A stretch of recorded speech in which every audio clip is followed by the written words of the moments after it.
Ta'ala. Tuhan yang Maha Kaya, yang Maha Berkuasa, tiada bandingan dan tandingan,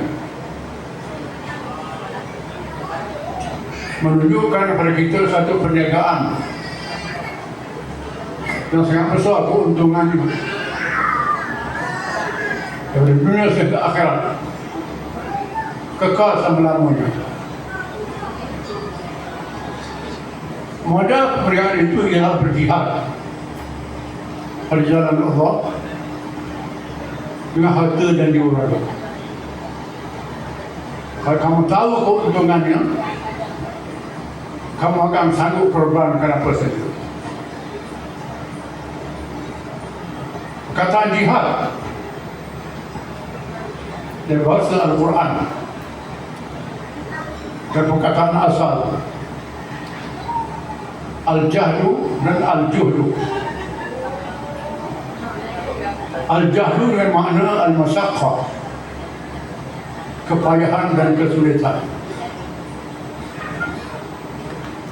Al-juhdu dengan makna al-taqah, segala tenaga dan nikmat yang diberi oleh Allah Ta'ala. Dengan makna kita menyumbangkan dengan sesungguh-sungguhnya, sanggup menghadapi kesulitan dan kepayahan, segala cabaran apa saja, dan sanggup menyumbangkan nikmat yang telah beri kepada kita, sama ada nikmat tubuh badan kita, harta benda dan keluarga kita, bagi meninggikan agama Allah SWT, iaitu Islam, setinggi-tingginya, seperti yang disahkan oleh Allah, "Walladzi arsala rasulahu bil huda wa dinil haqq liyudhhirahu 'ala ad-din kullih walau karihal musyrikun." Dialah yang telah mengutuskan Rasul Muhammad SAW yang petunjuk dan agama yang benar, yaitu Islam, untuk menzahirkan, memenangkan, meninggikan Islam ini sehingga berkuasa, memerintah dan berdaulat. Walaupun dibenci oleh orang-orang musyrik, semua yang bukan Islam, Pak setuju tak setuju, mesti usahakan Islam itu menang sehingga memerintah negara. Allah Ta'ala telah menjadikan para anbiya, nabi-nabi contoh. Bukan sahaja mereka diutus untuk membawa Islam, mereka juga berjuang untuk memenangkan Islam sehingga memerintah negara. Dihuraikan oleh sabda Rasulullah SAW, "Kana Banu Israel tasusuhumul anbiya, kullama halaka nabiyyun khalafahu nabiyyun, wala nabiyya ba'di walakin khulafa wa hum katsirun." Kaum Bani Israel zaman dulu, dia jadi pemimpin siasat, pemimpin politik, mereka yang berjuang untuk memerintah dengan Islam ialah Nabi-Nabi alaihi wassalatu wassalam. Bila mati, wafat seorang Nabi, ganti seorang Nabi yang lain. Tak ada lagi Nabi sepahaku Muhammad SAW. Namun Allah akan lahirkan pemimpin-pemimpin yang menyambung perjuangan Nabi memerintah negara dengan Islam. Mereka itu ramai.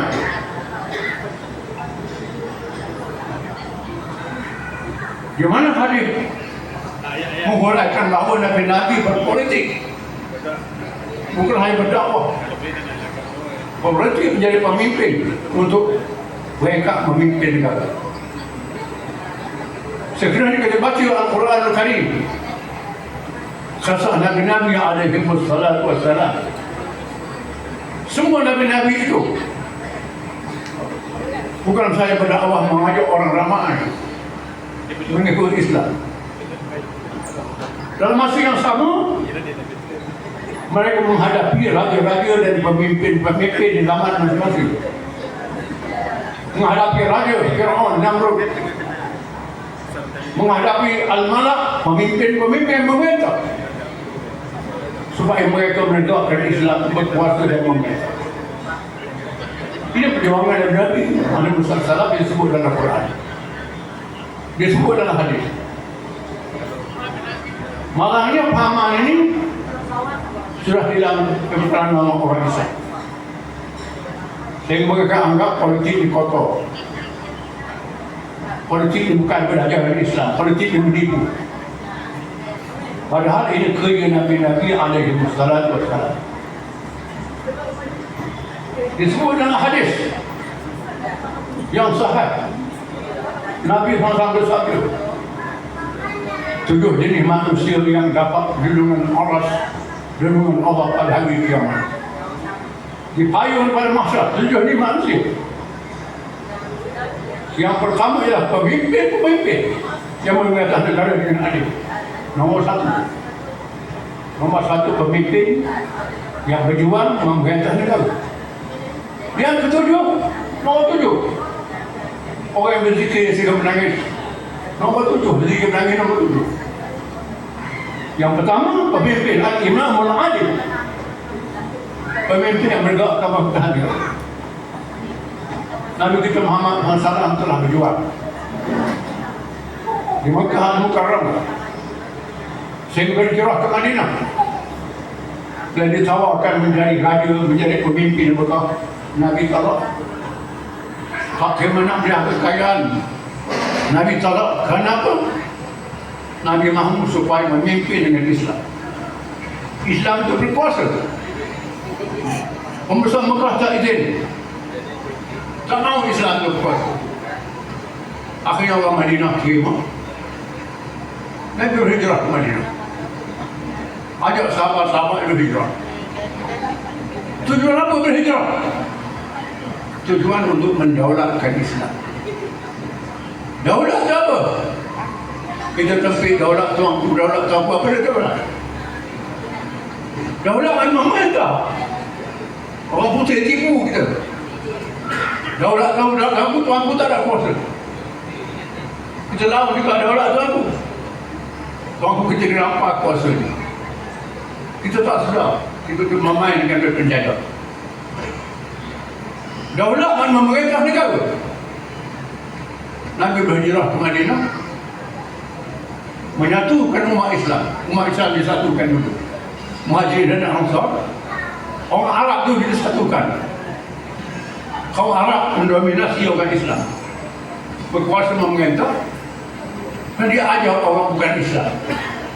Kaum Yahudi, Kristian, Musyrikin yang sudah ekstrim, yang benci dengan kezaliman jahiliyah, mau suatu perubahan, mereka terima, sanggup duduk di bawah pemerintahan Islam.